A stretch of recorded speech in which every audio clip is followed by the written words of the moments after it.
Well, thanks for joining us for our three gems today. And today we've got Mike Berry, who is an overall digital marketing expert. And I have the pleasure of teaching and working with him at the IDM and a few other places as well. So let's get straight to it. Time is of the essence. So Mike, what's your first gem of the day? Okay, good to be here, Kath. And I would say my first gem is something that we all know. Indeed, all my gems are familiar. So I'm not revealing anything very obscure or weird that no one's ever known before. Rather, I'm trying to encourage us all to kind of take a step back, look at these things which are quite familiar to us and realize how amazing they are and how different the world was before we had them, which I remember in all three cases. So the first one is Google Alerts. It's free. And if anyone's not familiar with it, it's really worth looking at. If you are familiar with it, you probably just accept it, like oxygen, or the sun will always come out, etc., etc. What it does is alert you to any particular keyword that you set up whenever it occurs anywhere that Google is aware of, which is pretty much everywhere on the web. I know there are some dark places on the web which Google doesn't see, but actually what Google sees is generally good enough for me and enough. So you can say your company name, your competitor's name, the market that you're in, or even your own name if you're on an ego trip or you're paranoid. You will receive an email or an RSS feed every time Google finds it anywhere with a clickable link to that reference. And it's just an amazing thing. And I'm reminded of the saying that Arthur C. Clarke, the British writer, once said that any sufficiently advanced technology is indistinguishable from magic. And to me, when I first saw this, this is like, wow, it's an amazing thing, and even more amazing, it seems to be free. Why would Google do that? If you think about it, of course, Google is doing nothing that it's not already doing. It's their business before the web. All they're doing is allowing you to do a search, whether the search comes to you, pre-set up by you. But of course, if your boss has never heard of Google Alerts and they've been living under a stone for 10 years, it's an amazing way to show off. You can say, did you see this in the Inverness Chronicle or the South China News? It's something about our company or about one of our competitors that makes you look like you have your finger on the pulse. It's an amazing service. What it doesn't give you, of course, is sentiment or any sort of insight, but what you expect for free, it's enough. And if you want all that sort of stuff, there are other paid tools available for social media monitoring and establishing whether the sentiment is positive or negative or neutral. But I think Google Alerts has to be part of everyone's monitoring activities. Yep, brilliant. Thank you. And number two. Okay, number two, and I'm going to keep the most controversial one till last. We kind of structured this so it builds up to a crescendo, we hope. The second one is perhaps surprising, and that is PowerPoint. Everyone sighs. Microsoft PowerPoint, death by PowerPoint. There are really good videos on YouTube about how to bore people with really bad PowerPoint presentations. But of course, that is mainly the fault of the presenter, and I have sometimes been guilty of getting close to inflicting death by PowerPoint on my students and delegates, but I fight against it.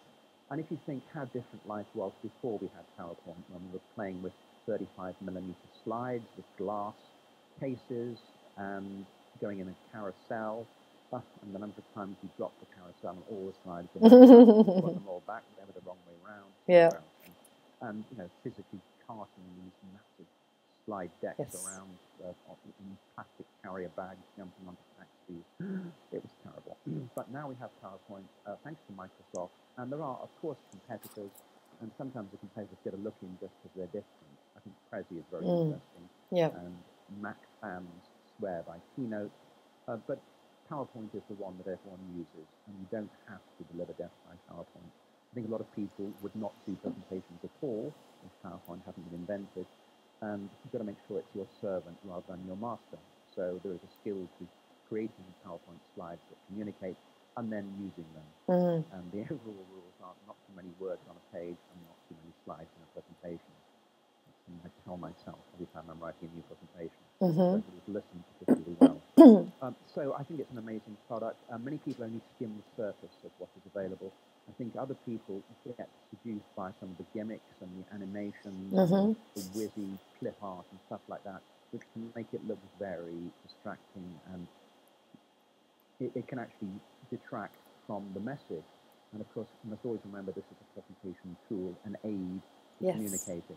It must be subservient to the presenter and should be completely controlled by him or her.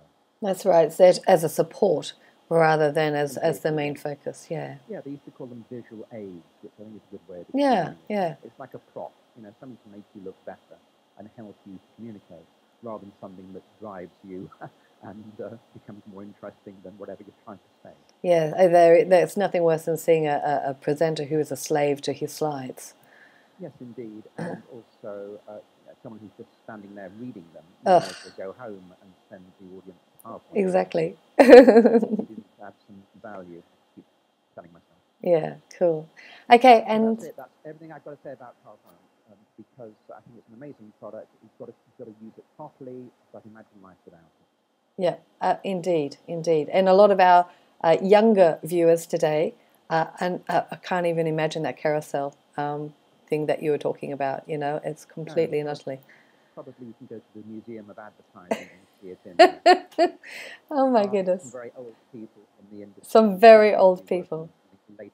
Yeah, and you'll have lots of stories, but none of them are really good. No, they're just boring. The fun bits.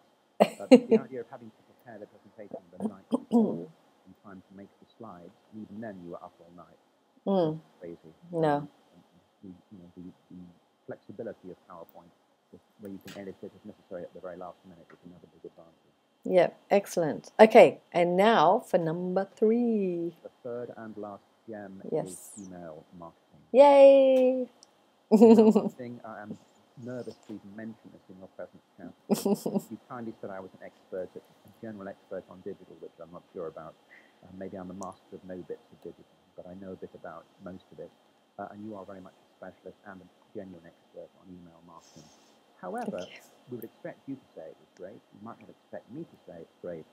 It's not the latest thing. It's not the most new, the newest kid on the block. It's not the one that everyone queues up at the digital marketing shows to go and learn more about email marketing. But that doesn't matter at all. It's still working, and it's working really well. And everywhere I train and teach, there will be someone there who says, yeah, email marketing is fantastic. We could never manage without it. It is the best thing for us. Think about direct mail before we had email. If any of the audience is old enough to imagine that. It was the direct marketer's dream. The idea of something that was personal, targeted, accountable, just like direct mail, but much, much cheaper on a cost per thousand basis, and enabling an instant response. Yes. It's direct mail without all the cost and all the hassle. Of course, it also suffers from some of the difficulties of direct mail. Whereas we had junk mail, we now have spam, and people will say, just like, how did you find my address? And don't hassle me. The equivalent is, how did you find my email address, and why are you sending me this? But these can all be overcome. People can be allowed to opt out. It can be made easy. And the targetability and the controllability and indeed the testability of email is very fantastic. And more I'm finding that it seems to be moving towards mainly building relationships rather than starting them. I know there are examples of cold email for acquisition, but I'm seeing a bias towards relationship nurturing and building to increase lifetime value. I'm also seeing it possibly more successful in B2B than B2C. I know there are lots of great B2C campaigns, especially when you're signed up and you're part of something that regularly arrives. Good example of that. But I know particularly in B2B, there are people who say, well, we use it. Marketing and sales work together, and it's a great way of turning leads into business. Exactly. And staying in touch with people in between purchases can sometimes be quite large, and it's a way of keeping the relationship going and building it over time. And who cares if email isn't the latest thing? If it's working, it should be part of the mix. And indeed, it's going increasingly onto mobile devices. So, is that email or mobile? I don't think it matters. As long as it's working, we should be doing it. Yeah, exactly. No, mobile has in essence given it a rejuvenation of life as such, really, hasn't it? Because it's always been fantastic and it's always been strong, and it hasn't been dying as people have been saying, but it's actually giving it even more strength in the actual industry and in the companies. Selection of which channels they're going to be using because of that whole mobile association now. Yeah, and as you and I have discussed, how mobile in this case becomes just a delivery mechanism. It's a device. Hardware. It's an interface. It's a convenient way for people to read and send emails, and the same for social media or even display advertising, but that's a little more complex. So, maybe mobile won't be a standalone channel forever, but I think email will. Yep, definitely. We've seen off another challenger. So, all these rumors that Facebook and social media were going to kill email, I think it proved to be false. I think even young people still need email addresses. Yeah. And, the idea that universities would get rid of email addresses, that hasn't happened. No. To universities. And the best way of the students communicating with me is by email. Yes. They can talk to each other on Facebook, sure, but it's courses for courses, different channels for different purposes, and email is very much alive and well. Brilliant. Well, thanks very much for your 3 gems today, Mike. Really, really appreciate them, and your wise words of wisdom. And thank you. It's a pleasure, and it's quite an interesting exercise to choose only 3, because there are so many amazing things in digital, some of which we take for granted, I think. Yeah, definitely. And we were talking about another one before this, so I'll definitely have you back. No, I know. The power of 3. We're stuck with 3. Okay. I'll think of another 3 in case you ever ask me back. Okay, shall do. Okay. Thanks, Bye, Mike. Bye.